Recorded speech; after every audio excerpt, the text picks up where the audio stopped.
নামাজে সালাম ফেরানোর পরে 5টি আমল করতে কখনো ভুল করবেন না। প্রত্যেক ফরজ নামাজের পরে এই 5টি আমল কখনো মিস করবেন না। নবীজি সাল্লাল্লাহু আলাইহি ওয়াসাল্লাম এই 5টি আমল আরো বেশি আমল করতেন। আমি আপনাদের কাছে সহজ করণার্থে 5টি আমলের কথা বলছি। এগুলো অবশ্যই আমরা নামাজের সালাম ফেরানোর পরেই আমরা আমলগুলো করব। প্রত্যেক ফরজ নামাজের পরে নামাজ অবশ্যই পড়ব, মাস্ট বি। নামাজ পড়ার পরে আমরা এই 5টি আমল কেউ ছাড়বো না। 1 নাম্বার, সালাম ফেরানোর পরেই আপনি একবার উচ্চ স্বরে বলবেন আল্লাহু আকবার।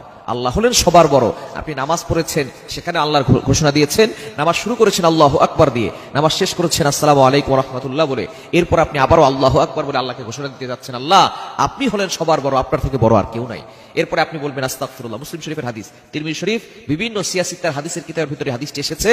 1 নাম্বার হচ্ছে আল্লাহু আকবার বলা, 2 নাম্বার হচ্ছে ইস্তেগফার।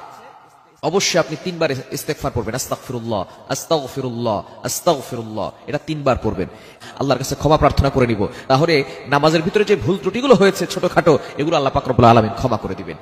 3 নাম্বার হচ্ছে এই হাদিসের ভিতরে এসেছে, এই দোয়াটা নবী সাল্লাল্লাহু আলাইহি ওয়াসাল্লাম পড়তেন। ইস্তেগফার 3 বার পড়ার পরে তারপরে বলতেন আল্লাহুম্মা আনতাস সালাম ওয়া মিনকাস সালাম তাবারাকতা রব্বানা ওয়া তাআলাইকা ইয়া জাল জালালি ওয়াল ইকরাম। এই দোয়াটা আমরা পড়বো ইনশাআল্লাহ প্রত্যেক নামাজের পরে। আল্লাহু আকবার একবার বলবো, 3 বার আস্তাগফিরুল্লাহ পড়বো, এরপরেই আমরা এই দোয়াটা পড়বো আল্লাহুম্মা আনতাস সালাম ওয়া মিনকাস সালাম তাবারাকতা রব্বানা ওয়া তাআলাইকা ইয়া জাল জালালি ওয়াল ইকরাম। এটা আমরা পড়ে নিব ইনশাআল্লাহ।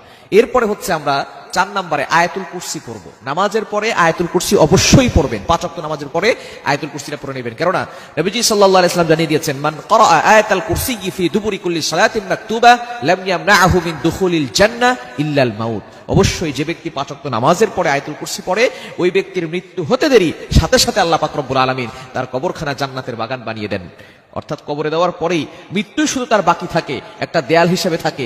মৃত্যু হতে দেরি, ইন্তেকাল হতে দেরি, আল্লাহ পাক রব্বুল আলামিন সাথে সাথে তার কবরখানা জান্নাতের বাগান বানিয়ে দিবেন, সে জান্নাতে ঢুকে যাবে। এজন্য অবশ্যই 5 ওয়াক্ত নামাজের পরে আমরা আয়াতুল কুরসি কখনো মিস করব না।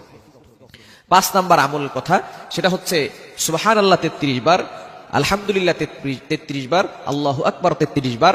এরপরে 100 নম্বরের সময় 33 33 33 হয় 99, 100 বারের সময় পড়বেন লা ইলাহা ইল্লাল্লাহু ওয়াহদা লা শারীকা লা লাহুল মুলকু ওয়া লাহুল হামদু ওয়া হুয়া আলা কুল্লি শাইইন কাদির। সহিহ মুসলিম শরীফের হাদিস, তিরমিজির ভিতরে রয়েছে। যে ব্যক্তি এই আমলটি করবে আল্লাহ পাক রব্বুল আলামিন ওই ব্যক্তির পিছনের যত গুনাহ আছে সকল গুনাহ খাতাগুলো ক্ষমা করে দিবেন। আরো একটি আমলের কথা বলে দিই, সেটা হচ্ছে সূরা ইখলাস, সূরা ফালাক, সূরা নাস, অর্থাৎ 3 কুল শেষের 3টা সূরা আপনি একবার করে পড়ে ফেলবেন ইনশাআল্লাহ। এই 5টি আমল সাথে আরো একটি আমলের কথা বললাম, এই 6টি আমল যদি আপনি করতে পারেন, আল্লাহ পাক রব্বুল আলামিন আপনার জীবন চলার পথ সহজ করে দিবেন, বিপদ আপদ থেকে আল্লাহ আপনাকে হেফাজত করবেন, মৃত্যুর সাথে সাথে আল্লাহ পাক রব্বুল আলামিন জান্নাতের ব্যবস্থা করবেন।